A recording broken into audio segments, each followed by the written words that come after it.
ವೀಕ್ಷಕರೇ, ನಮ್ಮ ಚಳ್ಳಕೆರೆ ಟಿವಿಗೆ ಸ್ವಾಗತ. ಇಂದಿನ ಪ್ರಮುಖ ಸುದ್ದಿ: ಬಾಲ್ಯ ವಿವಾಹ ನಿರ್ಮೂಲನೆ ಹಾಗೂ ಮಕ್ಕಳ ಹಕ್ಕುಗಳ ಬಗ್ಗೆ ಜನಜಾಗೃತಿ ಮೂಡಿಸುವ ಉದ್ದೇಶದಿಂದ ಜಿಲ್ಲಾ ಕಾನೂನು ಸೇವೆಗಳ ಪ್ರಾಧಿಕಾರ ಚಿತ್ರದುರ್ಗ, ತಾಲೂಕು ಪಂಚಾಯಿತಿ ಚಳ್ಳಕೆರೆ, ತಾಲೂಕು ಆಡಳಿತ, ಶಿಕ್ಷಣ ಇಲಾಖೆ, ಮಹಿಳಾ ಮತ್ತು ಮಕ್ಕಳ ಕಲ್ಯಾಣ ಇಲಾಖೆ, ಪೊಲೀಸ್ ಇಲಾಖೆ ಹಾಗೂ ಆರೋಗ್ಯ ಇಲಾಖೆ ಚಳ್ಳಕೆರೆ ಇವರ ಸಂಯುಕ್ತಾಶ್ರಯದಲ್ಲಿ ಬಾಲ್ಯ ವಿವಾಹ ಮುಕ್ತ ಭಾರತ ಅಭಿಯಾನದ ಅಂಗವಾಗಿ ಉಚಿತ ಕಾನೂನು ಸಲಹಾ ಕೇಂದ್ರದ ಉದ್ಘಾಟನೆ ಹಾಗೂ ಬಾಲ್ಯ ವಿವಾಹ ನಿಷೇಧ ಕುರಿತು ಕಾನೂನು ಅರಿವು ನೆರವು ಕಾರ್ಯಕ್ರಮವನ್ನು ಪರಶುರಾಂಪುರ ಗ್ರಾಮ ಪಂಚಾಯಿತಿ ಕಚೇರಿ ಆವರಣದಲ್ಲಿ ಆಯೋಜಿಸಲಾಗಿತ್ತು.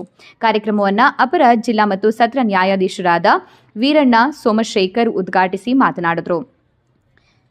ಇದೇ ಸಂದರ್ಭದಲ್ಲಿ ಕಾರ್ಯಕ್ರಮದ ಅಧ್ಯಕ್ಷತೆಯನ್ನ ತಾಲೂಕು ಪಂಚಾಯಿತಿ ಕಾರ್ಯನಿರ್ವಾಹಕ ಅಧಿಕಾರಿ ಎಚ್ ಶಶಿಧರ್ ವಹಿಸಿಕೊಂಡಿದ್ದರು. ಮುಖ್ಯ ಅತಿಥಿಗಳಾಗಿ ಗೌರವಾನ್ವಿತ ಹಿರಿಯ ಸಿವಿಲ್ ನ್ಯಾಯಾಧೀಶರು ಹಾಗೂ ಜೆಎಂಎಫ್ಸಿ ಮತ್ತು ತಾಲೂಕು ಕಾನೂನು ಸೇವಾ ಸಮಿತಿಯ ಅಧ್ಯಕ್ಷರಾದ ಶಮೀರ್ ಪಿ ನಂದ್ಯಾಲ್, ಗೌರವಾನ್ವಿತ ಪ್ರಧಾನ ಸಿವಿಲ್ ನ್ಯಾಯಾಧೀಶರು ಹಾಗೂ ಜೆಎಂಎಫ್ಸಿ ಸದಸ್ಯ ಕಾರ್ಯದರ್ಶಿಗಳಾದ ಹೇಮಾ, ಅಪರ ಸಿವಿಲ್ ನ್ಯಾಯಾಧೀಶರು ಹಾಗೂ ಜೆಎಂಎಫ್ಸಿ ಪುನೀತ್ ಇತರರು ಉಪಸ್ಥಿತರಿದ್ದರು.